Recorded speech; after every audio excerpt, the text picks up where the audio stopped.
Hey, I'm Eric from Alabama. And I'm Gerry in Boston. We want to welcome our listeners from the United States and around the world. It's another Sunday podcast.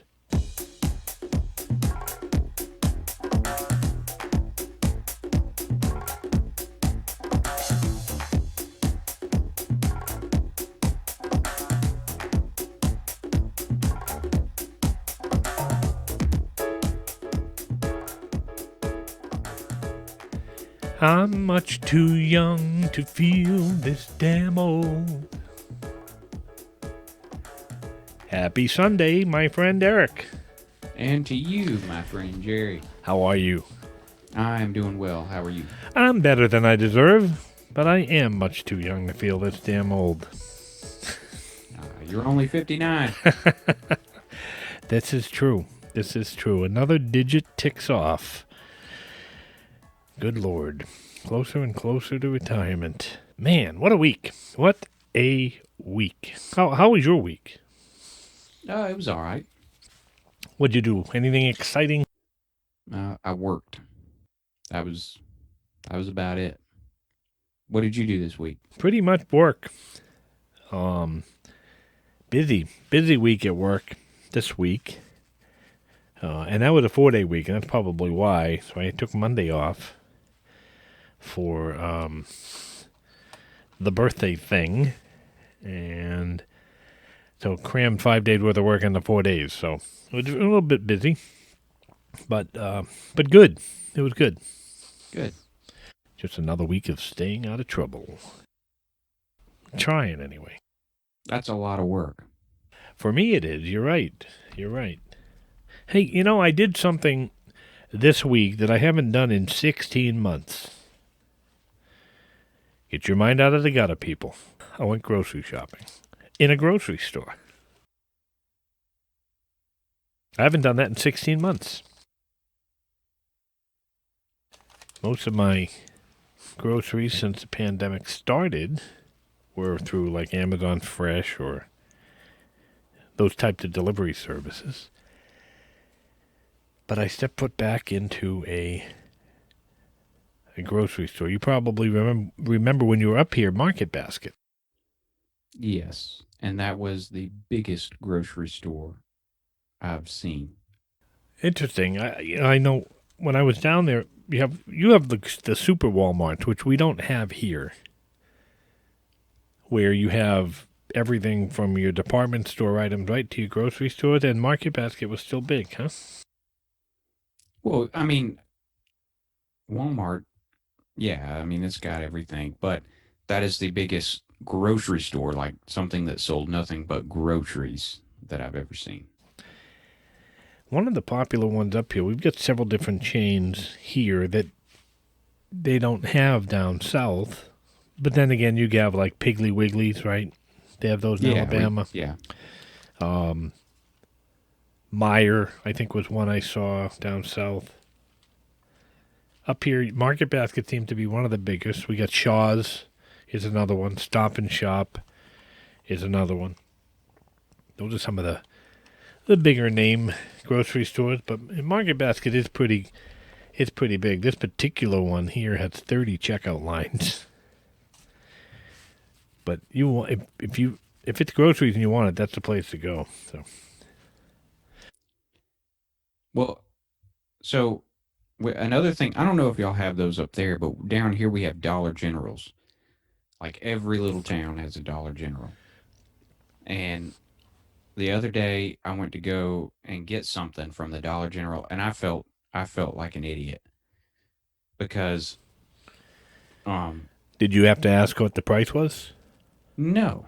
No, Okay. well no, in Dollar General everything's not a dollar. Oh, okay. But Then I'm the biggest idiot then. but um I went to go uh I have one of those little prepaid deals. Um, but I'm sitting there in line, and these two little high school girls come up behind me, and they're in line behind me, and they just walk right around me, and they go to the self checkout that's staring me right in the face. that's sitting right there. I've never seen a self checkout in a Dollar General before. And they just paid for their stuff, self checkout, and then they left. And I'm still sitting there waiting on like the three people in front of me. And I'm sitting there going, what? I've never seen a self checkout in a Dollar General. And, and not just that, like I never thought, oh, yeah, there might, I should look around or whatever. I'm just sitting there waiting on the people in front of me or whatever. So I felt like an idiot. I don't think that's that bad. I mean, we have self checkouts are making their appearances here. Of course, in a lot of supermarkets here, you can't buy beer and wine. I do remember in somewhere down south where you can buy beer and wine in supermarkets. Here in Massachusetts, we have what they call package stores, or we refer to them as packies. I'm going to run over to the packy and get a 6-pack or a bottle of something. There are some supermarkets here now in Massachusetts that can sell beer and wine, but for the most part, it's package stores or liquor stores. New Hampshire, you can buy beer and wine in the store, but you can't buy hard liquor. You can only buy that in a state liquor store, which, by the way, are located on the highway, which is the strangest thing when you think about it. Liquor stores on a major highway. Think about that. Didn't you tell me there was one with a drive-through? They have drive-thrus. I don't know if there's a drive-through liquor store in this state. I did see them in Kentucky, where you just drive in and you go up to the speaker and say, "Give me a case of Bud," and okay, go to the next window. Can you get it in like a to-go cup? I'm not sure. I wouldn't be surprised. Anyway, Dollar Generals, I don't believe we have them in this state. I could be wrong. I know in our town we have a Dollar Tree, same idea. But everything in the Dollar Tree, I believe, is $1. My neighbor, who is very talented when it comes to building things, he builds birdhouses out of scrap wood.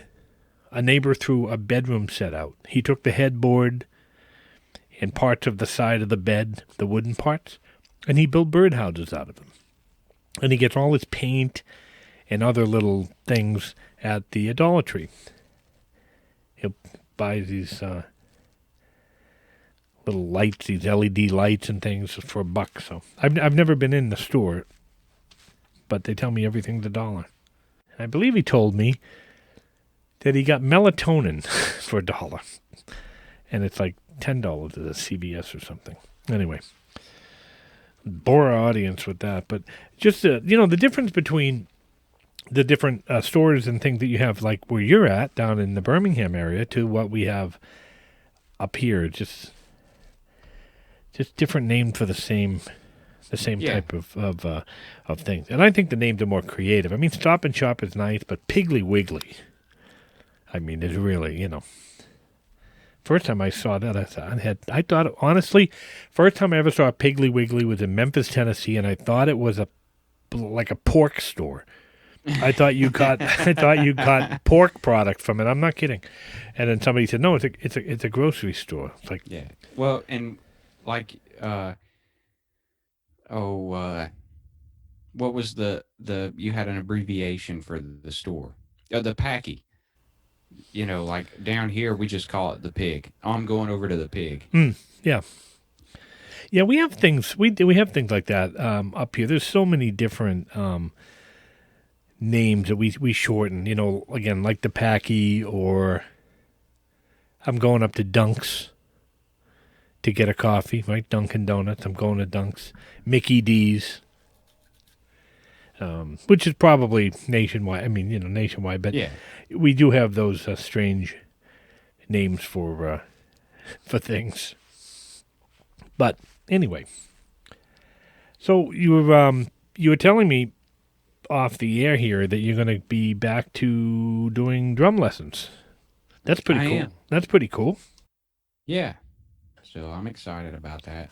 How many Um, how many students you got? I think six. I think. Um, so, but I'll start back soon here. You be doing that at Um, the Arts Council? yes, at the Arts Council. It's just, it's fun. It really is. Uh, and it's good for me as well. When you teach kids how to do drums, you have to be good at it yourself. So, so for me, I've got to like get back in shape and work on my technique again, and like think about all that stuff or whatever. And a lot of these kids, they grow up with a different era of music than I did. And so their interests are different, and it exposes me to different things that I may not normally be exposed to. So, and it's funny too how a lot of the kids are even into the same music that I grew up with, which is not really the music of my generation. It's the music that my parents grew up with. Um, a lot of the kids, they love the old. I'm sorry, I hate to call it old, but the classic rock stuff. The stuff from the '70s and early '80s, late '60s. They, a lot of the young kids growing up still like that stuff. So, because it's classic. I mean, it's awesome music. It's timeless. And it's music where you understand the word that has a beat to it. It's not full of But language and things. it's It good actually, music. yeah, and it tells stories. I've said this many times that I love to listen to music where an artist is telling a story. So you got a good melody, and you can actually close your eyes, listen to the words, and sing along if you want. But you're being taken on a journey, and that's what attracts me to a lot of the artists that I grew up with and listened to. And it's funny because when I was probably your age, I'm almost 30 years older than you, I believe, and not quite, but close. But when I was your age, oldies were the 50s and the 60s and just started in the 70s. Classic rock was 70s, 80s, and now oldies are 70s Yeah. and 80s, and classic rock is the night. You turn on the classic rock station up here, and it's the 90s. So, Right. Well, yeah, and I have heard a lot of '90s stuff on the classic rock yeah, station. I'm like, what is this? it This is makes not classic rock. This is the '90s. makes make does it makes you feel old, doesn't it? Approaching. It'll be here before I know it. I'll blink and I'll be 60 Hey, hey, if I make it that long. yeah, you'll make it that long. It's 60's not 60 is not old. I can remember when I was your age thinking 60 was old. 360 days away from it, it's not that old.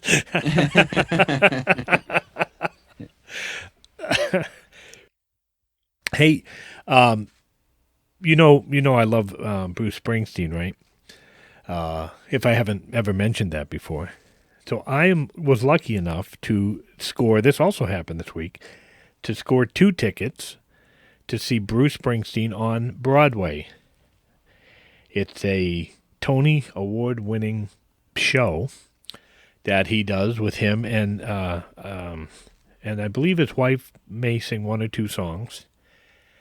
If folks are interested and cannot get tickets for this is the second run. He did this prior to the pandemic for almost a year. I think he was there, and in this 900 seat theater on Broadway, and you just could not get tickets for it. And he moved to a different theater with I think 1,700 seats, and I was lucky enough to be able to log in and get tickets for the shows in, I think, September is when I'm going to go. Starts in June and runs until the beginning of September. I think I've got one of the show third or fourth from the end, unless he extends it. And it's for those who, if you don't get tickets and you want to see the show, it is on Netflix. And I believe he's doing the exact same show. I've seen it, but it's just not the same, to be right there. And the seats that I have were actually got very lucky, somewhat close to the stage. So not the front row, but not far from that. So I was very excited to be able to score tickets to that impossible. Those tickets are harder to get than Hamilton, so I'm looking forward to that. Yeah, that'll be a cool show. So I'm looking forward to seeing Bruce in September in New York City. It'll be another one of those tours. I think I've seen every tour of his now. Every tour but one. I missed one tour since 1980. Man, I know how much you love Springsteen, and I think that's going to be an awesome show. I think you're really going to enjoy it. So I'm excited for you.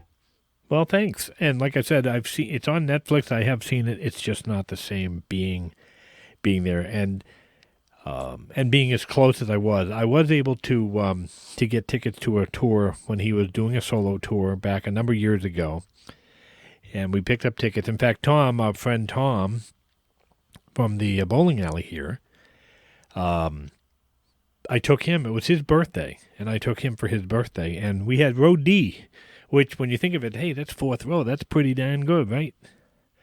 Well, row D at the Orpheum Theater in Boston is really row 1, because the first 3 rows would be normally used for an orchestra if there was some sort of a musical or something like that. So we had front row, as Tom would say, for Springsteen, and I think he sweat on Tom, and he probably still hasn't washed his face since that night. But anyway, I'm looking forward to it. As you can tell, I'm very excited. Well, you know what's coming up next, right? We have a new segment, right? Yes, ladies and gentlemen, introducing the ride share segment.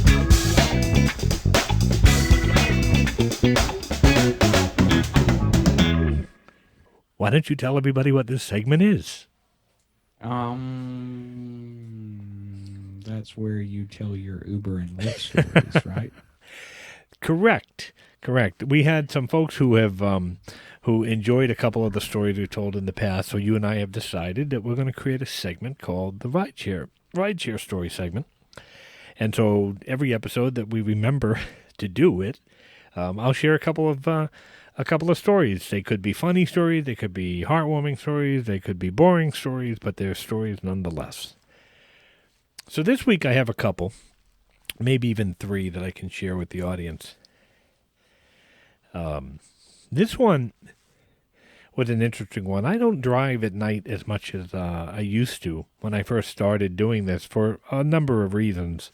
Usually now we'll take the people. So there's a personality change when the sun goes down. And when you take people to the restaurants or to the bars or to the nightclubs here in Boston, you're usually taking some pretty happy-go-lucky people. And when you bring them home, there's a different personality sometimes. So this story is about a guy and a girl who I'm going to guess they were probably in their 20s. And I had picked them up at a bar. It was about 1:30 in the morning. And they had been enjoying themselves, let's say, and they probably had a few drinks, a few too many. And they get into the car, and and I'm taking them about 10 or 15 minutes from where the bar was. And again, I think I mentioned before that people forget that there's another person in the car. So they're talking, and I'm trying not to listen, but sometimes it's difficult not to listen. But I could hear this guy kind of bragging about, oh, I have this Mercedes or this BMW or something car, and I live in the section of Boston that's really rich, and blah, blah, blah, blah, blah. And the girl was pretty drunk. And she really wasn't acknowledging. I didn't hear much come out of her mouth anyway. And I think I got the impression that he picked her up at the bar, that he may not have known her. And I don't recall why I got that impression, but just based on the way he was talking to her and kind of introducing himself and whatnot and bragging about all the stuff that he said he had. And I pull up to the address that I'm dropping them off at, and he opened up the door. He gets out of the car, closes the door, and he runs across the front of my car. And he yells and waves to me, and he goes, "She's all yours." She's in the back seat of my car. And almost incoherent. Just kind of eyes closed, laying back, drunk. And off into the darkness he goes. So I said, "Excuse me, miss, are you getting out here?" And she didn't respond. And I said, I can take you home. Where do you live?" And she mumbled something. And I said, "Do you have a license or an ID or something that I can see, that I can get you to wherever you're going if you're not going here?" And she did give me her license, and I got the address, and I set the GPS up. And I said, "Oh, it's about 15, 20 minutes from where we were at the time." Meanwhile, I'm doing a slow burn that this guy just ditched somebody in my car. But I can't just leave her on the street. Not in this condition. So I head over to her address on the license. I pull up and I say, "Okay, you're home." And I look in the back and I don't see her in the rearview mirror. I turn around and she's laid out like a mackerel on the back seat of my car. So I get out. Of course, I have flashlights and whatnot. Turn the lights on, I look. And I'm banging on the roof of the car. Hey, wake up. I got the radio cranked up. It's a little after 2 in the morning now. And I've got the radio cranked up. I'm banging on it and nothing. And I'm not putting a hand on this person because I have, no idea. I cannot get her to respond. So I take the cell phone out. I dial 911. And I say, "Hey, I'm a driver. I have a passenger in my car. She's unresponsive." Well, that's a trigger word for send everything you got. Yes. Cruisers coming out of the woodworks. There was the Boston police. I think MBTA police were there. The freaking Royal Canadian Mounted Police showed up. I mean, everybody showing up. The ambulances, fire trucks, the whole 9 yards, right? The whole neighborhood is lit up now in blue lights and red lights. They get in the car, and they get her to wake up. Thankfully, she was just drunk. And I had her license and given it to the police. Kid ditched her and whatever. They put her in the ambulance and take her off to the hospital, and then he's like, "Okay, you're all set. You can go." And, they got all my information. If we need anything, we'll call you. Now I'm looking, and it's probably 2:30 in the morning. This whole ordeal is now an hour old. It was at that point that I ended the ride. So that nut that left her and ditched her in my car paid for that entire time.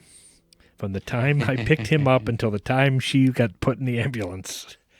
I then called the company or emailed the company and said, "Hey, listen, here's the story." Gave him the whole story. If, this is, if he complains that he got overcharged or whatever, this is what happened. They never took any money away from me. And I never heard anything back about that again. And in one more quick story, I had a woman. I got the call to go to this restaurant and pick up the woman. It was a woman who was ordering the ride, and I picked up a young man and a young woman get in the car, and she looked pretty pregnant. And when you don't know where you're taking them, when you do these rides, you don't know where you're taking people until after they get in the car, and then you swipe start the ride, and it came up and it said a local hospital. So I've had rides before to take people to the hospital, and I always ask, is this an emergency? Or, usually they're going to visit somebody or they work there. I did have one particular girl that showed up in the car bleeding. And when I told her I wouldn't let her in the car, I was going to call 911, she ran into the woods. But still down 911. But in this case, they said, no, my wife's just went into labor and we're going to the hospital. I said, and now, if the hospital literally was maybe a half mile at the most from where I picked them up, and I said, like, is she going to have this baby in my car? And he's like, no, the contractions are, far enough apart or whatever. I'm like, good Lord. But people, they want to call an ambulance because it's cheaper to get a Lyft ride or an Uber ride. So that's what they did. So that's a couple stories from our new segment called, what did you call it? The ride share segment.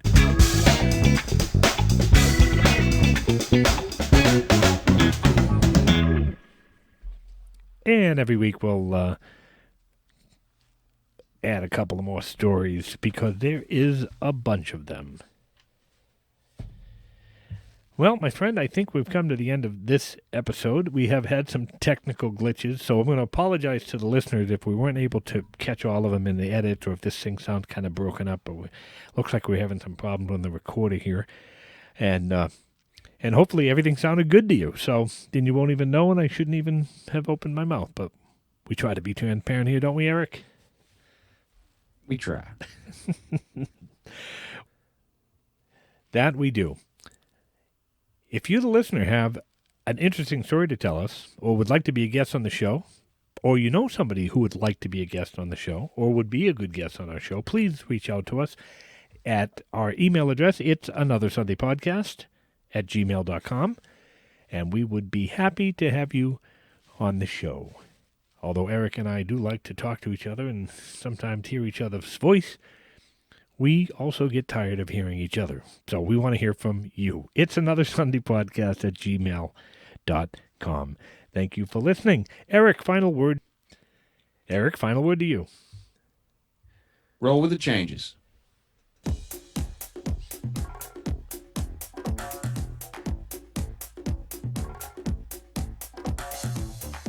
It's Another Sunday Podcast. It's produced by Erich and Gerry. Music composed and performed by Tom Blaze. Check out Tom's YouTube channel at Tom Blaze. Once again, thanks for listening to this episode of It's Another Sunday Podcast. Until next week, thanks for listening.